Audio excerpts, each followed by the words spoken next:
The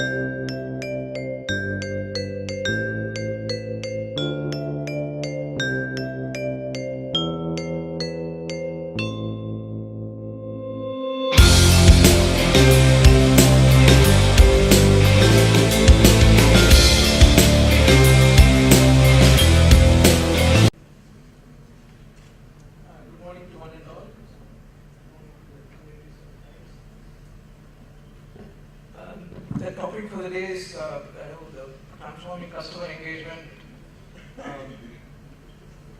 I thought since we are a specialist payments systems provider in the country, so we talk about how transformation happens in the payment industry with respect to customer engagement. So I'll briefly touch about some of the levers which are currently influencing the customer behavior and how FSS as a player helping the customer engagement in a BFSI vertical especially.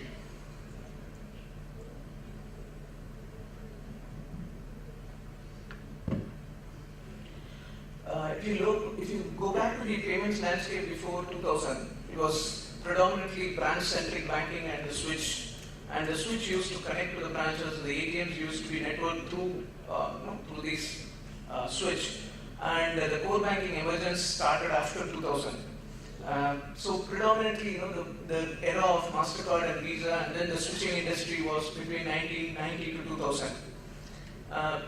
If you look at the era after 2000, there is a huge set of technology wave, and depending on the consumer behavior, too many technologies have come and people have adopted, various players in the market adopted different technologies. So which has transformed the way we do business in banking, the way we engage customers and things like that. Some of the companies like Facebook and all of them were non-existent before 2000. Now all of them have changed the way the customer engagement is done.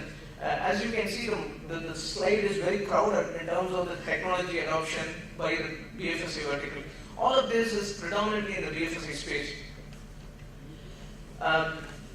If you talk about the consumer behavior, who are the actors, who are the levers, or what are the levers which influences the consumer behavior? If you put the consumer at the center, there are merchants who influence the customer with loyalties and rewards and things like that. There are social media sites who engages the customer, they want to create the stickiness. There are large infra and cloud-based service providers. Large merchant aggregator who aggregates all the merchants and provide that ecosystem. Regulators play a vital role to connect on interoperability between these different banks and different entities, so that there is a smooth transmission of funds or transaction happens without any hassles. Security service providers come in because the industry is coming out with new devices and new gadgets. So the security risk and the measures needed are to be stringent. So the security services providers come with a new set of innovation there in the security space as well. And apart from that, what used to be the data generated at the source systems, now it's like multiplied phenomenally, not just by the data that people enter. Now it is also generated by the devices. So the amount of business intelligence, the analytics needed to capture these consumer behavior and address the consumer need specifically. So you need a large repository of data which can provide the capability. Apart from that, if you look at the way the devices have come, you must have seen very recently even a new set of devices are coming with a new device operating system. Today, Android has what they were announced as Android N. Now they launched Android N with Nougat. So people have, every day there is a new change happens on the device front. So all of that needs to be accommodated or addressed, because the consumer will go and prefer those new technology, new devices, new way of doing business with the bank. So the banks have to adopt, the BFSI technology has to embrace these technology, embrace these actors and interconnect all of them. So the consumer behavior is largely influenced by all these actors. If you look at I'll go one by one. The consumer, he says, now I don't carry a wallet because you have my QR code embedded like a tattoo. So I don't have to carry a card, I don't have to carry a mobile. I go and show my tattoo, my payment is done. So the behavior of the consumer is getting changed. So what was considered as a card now became a mobile. Now people say, I don't want to carry my biometric authentication. Using my fingerprint, I will do my ATM transaction. Using my UEADA, I will do my UPI transaction on the mobile. So the way the business is getting done, banking is getting done, you don't need any instrument along with you. So you are the instrument per se. If you, again, the consumers are all like, it is like highway or my way. So if you don't provide me the service, I'll go with somebody else. So some of these solution needs to be end-to-end secure, because if there is a security breach, it affects the entire ecosystem, and it has to be faster, because you can't have even a 3 seconds, 5 seconds delay, people switch, or people get frustrated and move to a different channel. If you look at the merchants, the current merchants, they see the analytics, they see the transactions which happens on the statistics and things like that, but they want a real-time analytics. So they say, no, I exactly know what you did in the last aisle. So when you come walk across the aisle, I know that you looked at that particular product. I know that you have researched on that product on the online. So every movement of the consumer is being tracked by now the merchant. So they are able to really not only the movement, it is also the sentiments, whether he was happy when he was shopping or whether he was sad when he was purchasing something. So the moods are being tracked. So the sentiment analysis of the customer is being tracked. So the live inventory update, so that the supply chain becomes efficient. Faster checkout process to make sure that the checkout is becoming faster, because it is at the end of the day, one-click payment becomes the mantra now. So anything beyond one click, people don't like. So people want a high degree of customer satisfaction at the time of doing business in merchants. So the merchants looking at bioanalytics. So how do they analyze the behavior using his characteristics, his behaviors and things like that? You look at the banks, I think everybody wants to own all the customers, right? Every bank wants only honest transaction. They don't want any offers transactions. Let this customer not go to another channel of other banks. All of them want to own that customer themselves. So it has to be strictly honest. And this is where the regulator coming with some kind of open access. The UPI is another one. If you provide good service, the customer will stay with you. If you provide a bad service, the customer will move to a different bank. So it enables or provide a level playing field for the banks. And if you see even the banks, they track where the consumer is shopping, where he is living, what are his travel preferences, in terms of the habits, how loyal he is, whether is he a switcher or he is a native user in the bank. So they track every behavior of this consumer, and it also analyzes when he normally does his transactions and things like that. So you are able to predict by time, by his mood, by behavior, by analysis. So you are able to target the customer and offer him a very specialized service for him. So if you look at this, the banks have to adopt your new gen technologies. They want to reduce the risk and fraud, because, like I mentioned, if there are more and more new devices, the risk and frauds keep happening. Banks want globalization. So they want the global market on their fingerprint. So everybody should have access to the global banking solution at their branches, at their fingerprint, either through mobile banking or through their modern channels. So there is a globalization in terms of the open access. Like Mr. Shivasin was mentioning, bank wants to provide open APIs where the solution has to support ability to connect anyone to any solution, so that it doesn't restrict the banks to offer or interoperable or connect to another solution. So they want to delight the customer, they want to reduce the capex and opex. So there is an interesting mix of consumer, product, risk and market intelligence getting emerged, thanks to the amount of analytics and data getting generated out of the solutions. If you look at the infra providers, everything is virtual. We are virtually yours, like being in computing, storage, networking, anything virtual. If you don't speak about virtual, then you are sort of outdated in the technology world. So, and while it is one time, it is very essential, but it helps you as an organization, as a bank, to extrapolate your service, extrapolate your hardware to a journey where you can provide a continuum, what is available with you on site, along with the continuum of cloud-based solutions. So you are able to provide or extend the continuum from a bank on-site premises to an off-site or a cloud-based services, or a bank as a platform, which was mentioned in the previous session. So it gives you a continuum of service So there are a lot of infrastructure providers, all of them adopting the cloud. You talk about Microsoft, IBM, Oracle, all of them into a journey of cloud to provide these kind of capability. And they are all setting up their shop in India so that your data doesn't go outside the country. It helps you always on, secure, on-demand availability, business continuity, because people were no need to put up a big setup in a DR, business continuity getting enabled through a cloud-based offering for some of the solutions. May not be for core banking, but some of the solutions can get enabled through cloud. So and also some of these hardware footprint gets reduced, giving you a energy efficient data center. So because energy consumption is the biggest consumption of in the industry, so you reduce the footprint of energy and footprint of the hardware and software. It gives you a capability to have a green data center. If you look at the social media sites, again another actor in influencing the consumer behavior. The number of the sites have come up is phenomenal. And now it has become in using social media now the payments have become very useful. Players like Chiller, some of them have come up very, very interesting use cases and products which enables you to make a payment, and payments is like taking a selfie. So it is not like a very complex process anymore. It also gives you app interoperability. So what you have been doing it with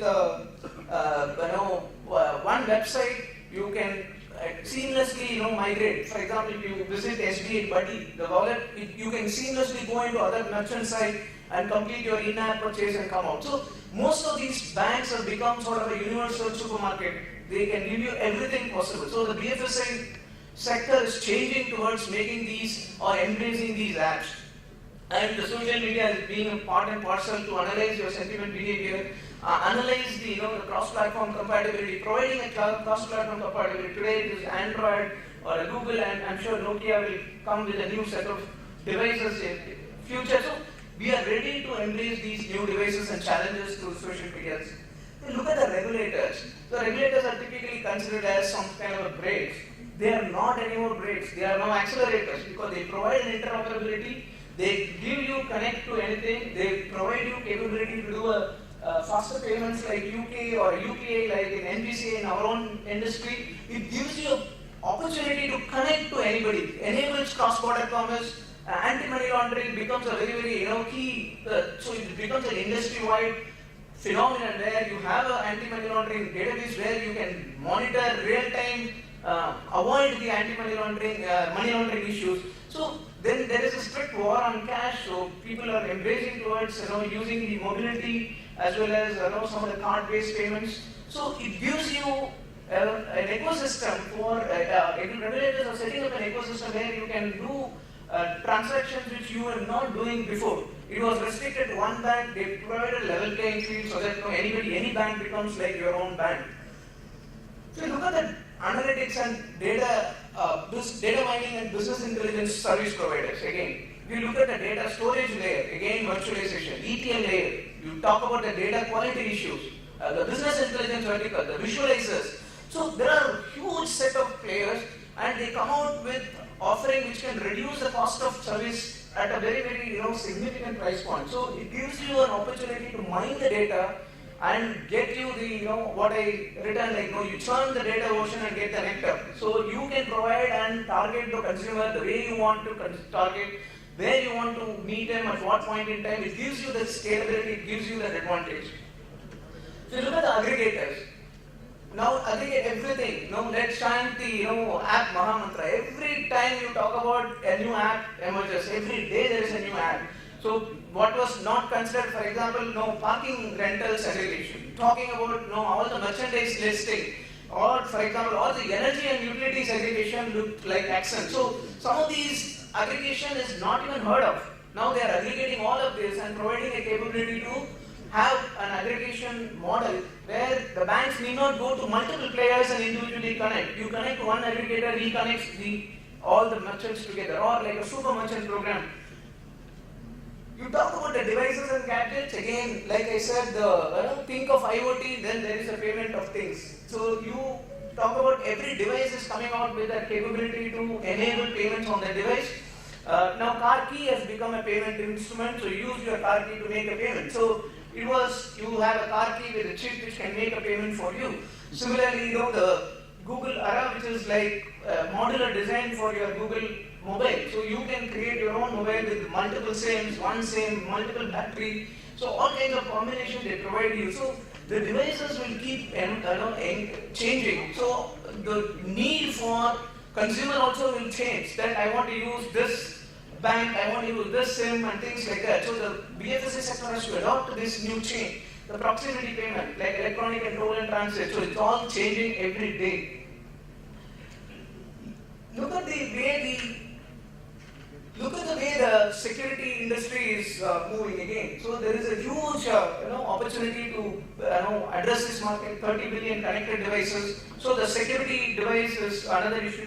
This is where a player like FSS come into picture, where we are able to connect all of them together. So if you look at the issuer ecosystem, on the acquirer ecosystem, so on this side you have the issuer stack and then the acquirer on the other side.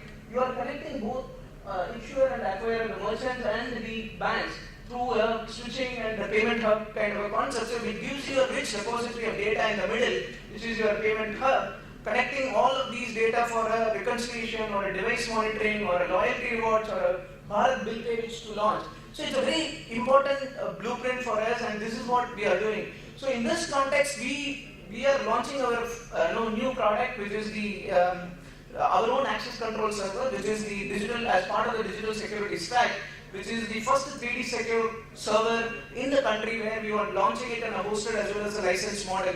So the FSS access control server is part of the digital security stack, which will also, we will follow it up currently with 7 different authentication methodology. We will add another 10 more different types of authentication methods which are emerging. So we will have a identification and authentication mechanism using an access control server becomes not just a 3D secure, it beyond 3D secure.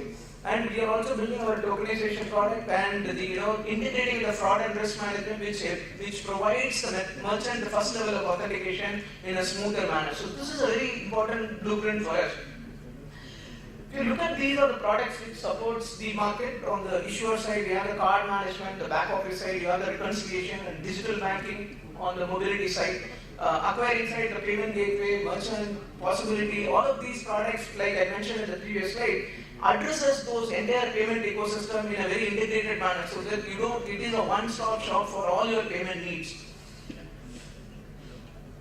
Just skip these slides. So, brief about FSS as a company. We have around 100 plus customers worldwide, and we are 25 years old in the industry, and we do only payments, around 2,200 professionals in only payment professionals in the company, and investing over 1,000 crores in between FY16 to 19 in terms of the various technologies like blockchain and some of the latest technologies of the IoT and things like that. So we are and also we are expanding our global footprint. We are opening our centers in US and Europe. Some of these important facts, we do very large processing in FSS Net, which is the equivalent of First Data in India. 2.5 billion mobile banking transactions annually. We serve around our card management solution supports around 400 million cards. 750 million reconciliation transactions per month we reconcile. Number one payment hub in the country, thanks to Bank of India, and now very shortly with the State Bank of India. The largest IMPS solution provider in the country, and we manage around 35,000 plus ATMs and supporting around 30 plus banks in this hosted service, and we are very proud to say that this is Asia's largest e-com and payment gateway service in the country. So FSS is what we call it as a partner in next-gen banking needs. So if you are looking at a customer engagement with all those state actors which we are talking about, all the 6-9 entities, you need one partner who can do this, and who also has a capability to have a very secure infrastructure. So in this context, we want to launch our new product, which is FSS Access Control Server.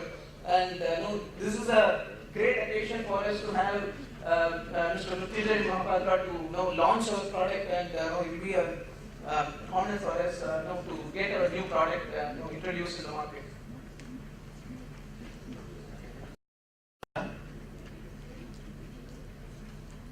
please. Yeah, in the middle.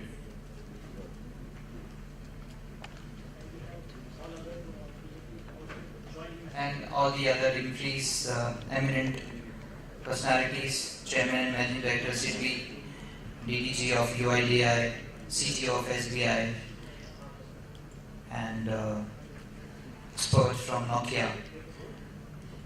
So we request you to click the remote. E-commerce is growing at an unprecedented pace, which leads to e-commerce fraud rising just as fast. A secure authentication method is required to minimize the number of frauds in card-not-present transactions. Best Bank had faced increased online frauds, resulting in erosion of profitability. It was looking to offer enhanced security to increase consumer confidence. John is the manager of Zipcart, an online retail store. Card transaction disputes has led to revenue loss. And cardholders like Sarah are reluctant to do online transactions due to risk of fraud. Introducing FSS Access Control Server, a 3D secure authentication solution that enables issuers to verify and identify cardholders during an online purchase. This helps reduce fraud and enhance consumer experience. Now Sarah can Worker offers flexible deployment, installed in your enterprise or hosted by FSS. It leverages existing infrastructure for seamless integration with external systems. With FSS Access Control Server, Best Bank was able to reduce online fraud. Zipcart sees more successful transactions and reduced risk. Now Sarah is more confident about shopping online.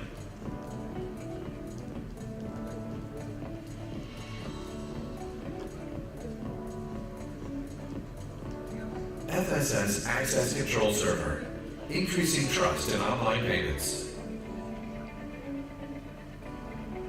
After this introduction, round of applause, after this video, I request DMD, CIO, SBI, and all key eminent dignitaries on stage to unveil the software also.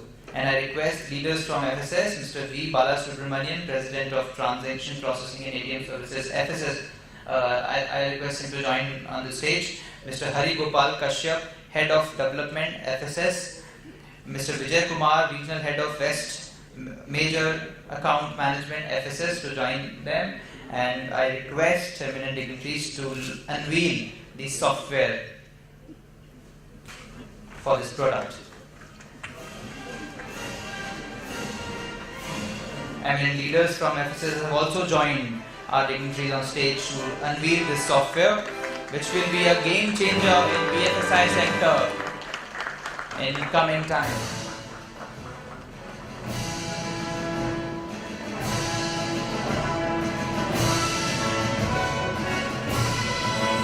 Thank you so much. Thank you so much.